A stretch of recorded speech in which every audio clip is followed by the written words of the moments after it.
Hi Sagittarius, welcome to Higher Source Tarot for a tarot reading for all Sagittarius, Sun, Moon, Rising, and Venus. If you are new to the channel, welcome to you. I'm glad you're here. I post new readings every Friday and then again on Monday. So, you know, if a reading doesn't resonate, because it's always somebody's reading, it's not always everybody's, you can check back in a couple of days. You could check a different part of your chart and that would give you a more complete energetic profile, or you could even look around on Mondays and the post for Mondays, because the format is different from week to week on Monday. It's a different style of reading every week. Thank you to all of you who have subscribed and been hitting that like button and just even watching the readings and leaving comments. I so appreciate all of you.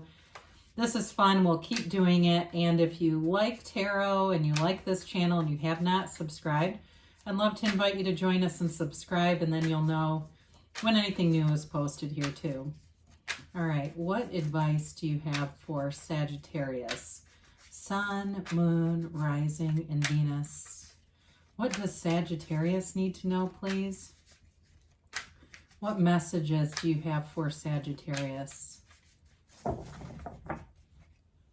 right, so we'll begin here with the tarot, and then we'll have the angel answers. Oracle cards too. You've got the Knight of Cups, the World, the Six of Cups, the Four of Swords, the Four of Pentacles, the Death card, the Queen of Swords, and the Queen of Wands. Really powerful. I like it. You have here Scorpio, you have fire, Aries, Leo, Sag, you've got water, Pisces, Cancer, Scorpio, air, and a little bit of earth here too. Well, somebody here sees a future with you. They've definitely got love in their heart, and I feel like they might be a bit of a thinker, maybe even an overthinker, where they're almost kind of overzealous with the planning stage of things and don't kind of get lost in the details a little bit, a very dreamy kind of energy. But, you know, right off the bat, when this came out together, right away, I mean, it's love. There's definitely a commitment. There's a loving relationship here. And I feel like things are just beginning. The best is yet to come here with this, whatever it is. But it's powerful. So with the Knight of Cups, the Knight comes to deliver, you know, a heartfelt offer for romance, for a future, for love, for a long-term steady relationship. It's like I said, a card of someone who's very daydreaming. They may be somebody who does a lot of visualizing. I just found a vision board I made from several years ago, probably 6 years ago, and there were only 4 things on it, and 3 of them happened. I completely forgot about it, you know, and I kind of chuckled. One of them might have been a bit more from the ego level, but either way, it didn't really matter. It just is kind of cool to do that. So this is as an individual, and it may be you who does that. If that's you, keep doing it. They're trying to tell you you're on the right path. You know, the wings on the helmet of the knight here represent that angelic guidance. So ask, and they'll show you. Ask your angels, what do I need to know about this situation? What do I need to do? And they'll show you. So the World is nirvana. It's really reaching this place of freedom and liberation, self-mastery. It's a wonderful energy. It's that top of the top, right? You feel like this is it. This is it. This is why we're here. It's, you know, she's the dancer of the tarot. She's dancing in this wreath of victory and success. It's reaching all your dreams. And then from there, expanding even more, right? You never get it done, as Abraham says. It's also, too, though, a card that represents world travel, a life without limits, having opportunities and soaring to places you did not know existed for you. It's all possible with this energy. So be open to the possibilities, because it feels like things are really coming together here in terms of a relationship. And in terms, too, if there's something with a career here, there may be some openings here. There's communication showing up that brings you to another level. This is a height, right? It's climbing to heights. It's soaring. So with the Six of Cups, there's a very nurturing energy around you in a relationship. It's loving energy. And it's also taking care of each other, looking out for one another. And this may be more in general, too, where you have good friends who look out for you. And it could be the smallest of things. Like somebody says, like, your tire looks a little low on air. You know, let me go get my air compressor, you know, all those kinds of little mundane things. And maybe something like that where you just notice, you just seem to notice people are looking out for you. And maybe they're wrong. Maybe you go, no, the tire was never low. But they just are thinking of you. It's again, not just in a relationship, in many different ways. You know, and it could even be things at work where they say, God, you've been working really hard. We're going to, you know, do a little lunch here. We're going to give you an extra day off just to kind of take a break, a mental and emotional break, because we want to nurture you. We want to develop you. It's a card of wonderful feeling, sentimental, nostalgic, yes, but this wonderful community feeling around you. So the Four of Swords is the break. You know, it really is time to recharge. And for some of you, it's all about, you know, going to maybe like a little beach town, you know, the kind where they only rent like little cottages and cute little quaint things. There's not JW Marriott, nothing against them, by the way. But it's not that kind of place. It's the kind of place where you can turn off your phone. You tell everyone, look, I'm going to be off the grid for a little bit just to get back to center. It's meditating. It's getting your calm back, especially if you've been working really hard. And it may be a getaway too, a break from all the work kinds of stuff to connect with this partner here and allowing that to be so, not being so caught up in, you know, like I said, all that electronic world. I mean, I remember relationships when you actually interacted with each other. There wasn't two phones in the middle of the relationship. It's very different now, isn't it? And so this is sort of getting back to the basics. I see that too with the Six of Cups.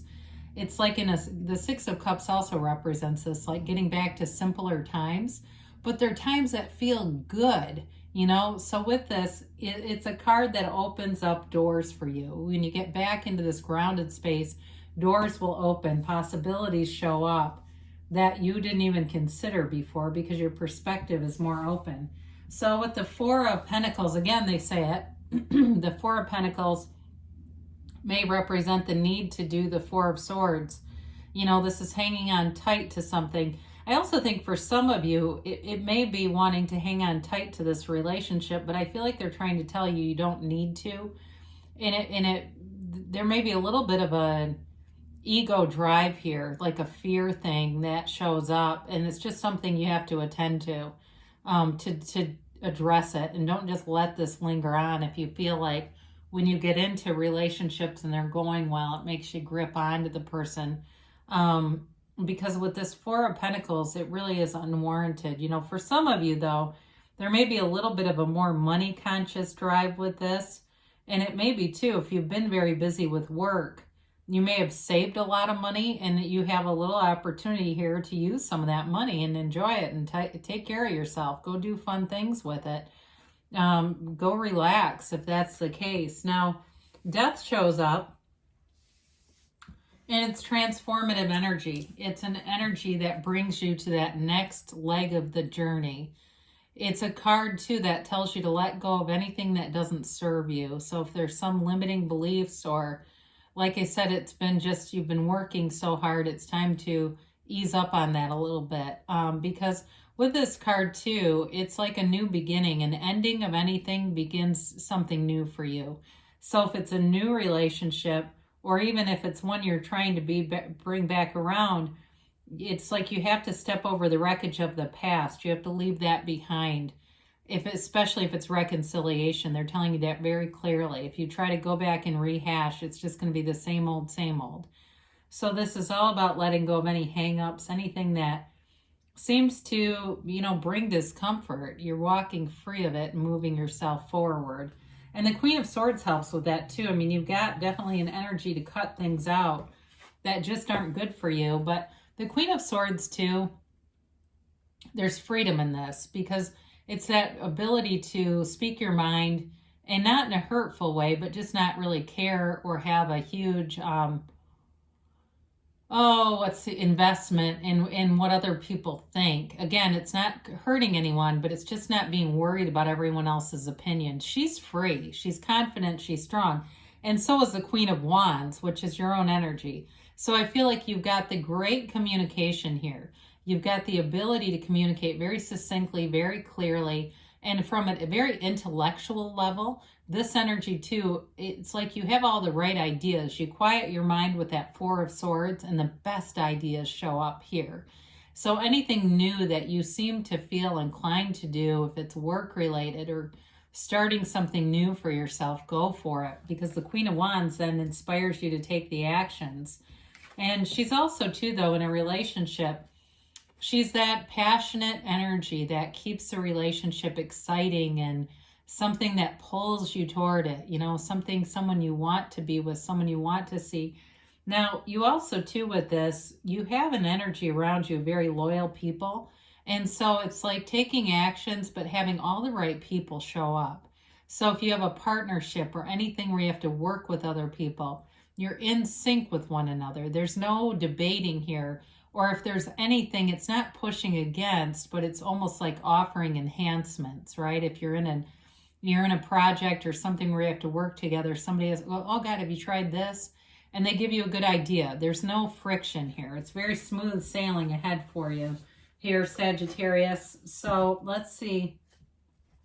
It's nice to have a reading like this, you know, that it's just, you can see that it's just smooth going for a while. And really, it doesn't have to change. We decide that. We get what we expect. And so, you know, align your expectations with greatness, because you deserve it. You're completely worth it. Good things are on the way here, as I always say at the end.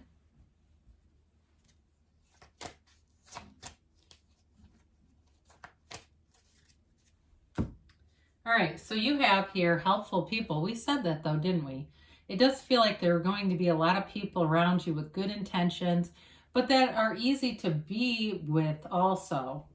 Compromise. So, you know, with this, it may be that Four of Pentacles, kind of opening your mind to other ideas. But again, I do feel like you've got a nice synthesis with people around you.